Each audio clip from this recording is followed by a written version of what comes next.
coming closer to Christmas on this third Sunday of Advent, we need to enter more into the atmosphere, into the spirit of who made this Christmas possible. Why are we celebrating Christmas? And what is the true meaning of Christmas? Because it is very easy for us to be carried away by the beautiful family festivities of parties and presents and the rest, and forget the real meaning of this feast.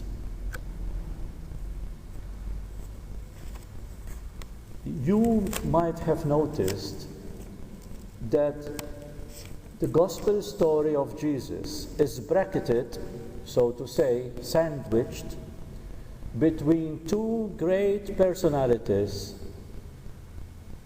in the Bible story, in the gospel.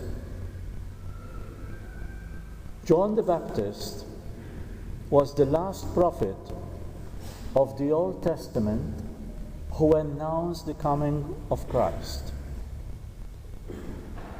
And he baptized Christ himself before he was thrown into prison for what he was doing and saying. And while in prison, while he was languishing there in pain and maybe in depression, a moment of doubt came to him. And he sent his two disciples, go and ask him whether he is the right one or not. He is the doubter. We have another doubter in the gospel, Thomas, at the end of Christ's life, after he left. Thomas was a doubter too, because he did not believe truly that Christ, whom he loved, to whom he was called to follow, had not finished altogether on the cross, crucified there, and that's that. He did not have enough faith in the resurrection, in the risen Christ. And so he wanted to touch with his fingers the wounded Christ, to believe. As you can see, we have these two great doubters, and yet these two great men of faith who have been called specifically by God to do his will, to follow him, and to be witnesses to the word of what they believed. And yet, in the moment of depression, in the moment of pain, in the moment of test, they were not truly there, and they had their doubts. Don't you think there is a place for us too in here?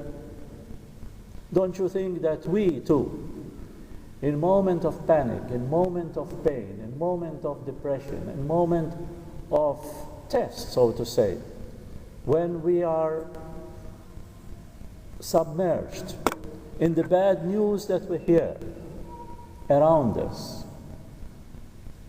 people mugged in the streets as we are having them, a lot of stealings in private houses, a lot of crime going around us.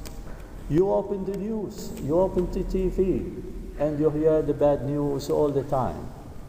And we are submerged, we are inundated with these bad news. And this very often depresses us.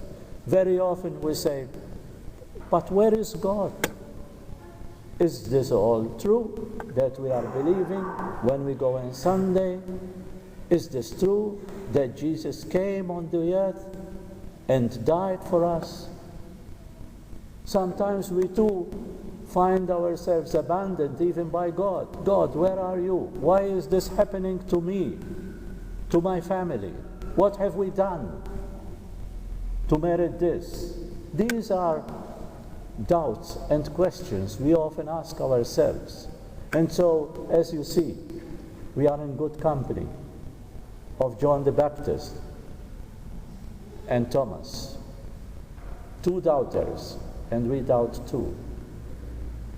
And today, Jesus is telling the disciples of John the Baptist, tell John the things you are seeing. Tell John how the blind are seeing. Tell him that you have seen lepers cleansed, the deaf hear, and the dead are raised to life, and the good news is proclaimed to the poor. And happy is the man who does not lose faith in me. So Jesus is telling us, even in our moments of doubts, he accepted that we go through them, as John the Baptist did, and as Thomas did, and so many others, followers of Christ, did in their life. In a moment of test, in a moment of anguish, in a moment of pain, we need to sustain our faith. We need to keep hoping. We need to keep living. We need to keep believing that God did not abandon us, that Jesus is still with us, and Jesus is here to be compassionate as he was compassionate in his time. And so this is the true meaning of Christmas, that we do not lose focus of Christ during Christmas period.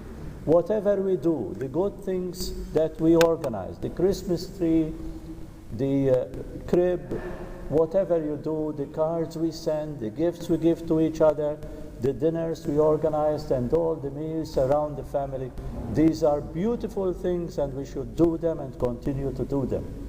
But remember that all this in the name of Christ, that nothing would happen without him.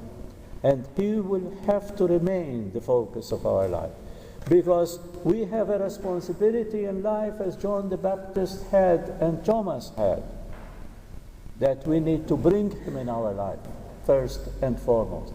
And we bring him in our life by following his footsteps, by being compassionate and living and loving as he was on earth. We might not be working miracles and bringing people back to life as he did, but we might not do it physically, but we will do with our smile, with our telephone call, to someone who is alone, to someone who is suffering. Raise the telephone these coming days. Listen, a person whom you haven't seen for many, many years, and he is always in your heart or in your mind. Who knows what happens to him? Lift up the telephone, give him a call, or give her a call. Listen, how are you? How do you feel? I wish you a happy Christmas. And then people who have caused you a lot of pain, maybe even your own children or your own relatives. These are people who maybe have distanced themselves from you, or you from them. This period, this time, is the time, the true time, to bring Christ back in your life and in theirs.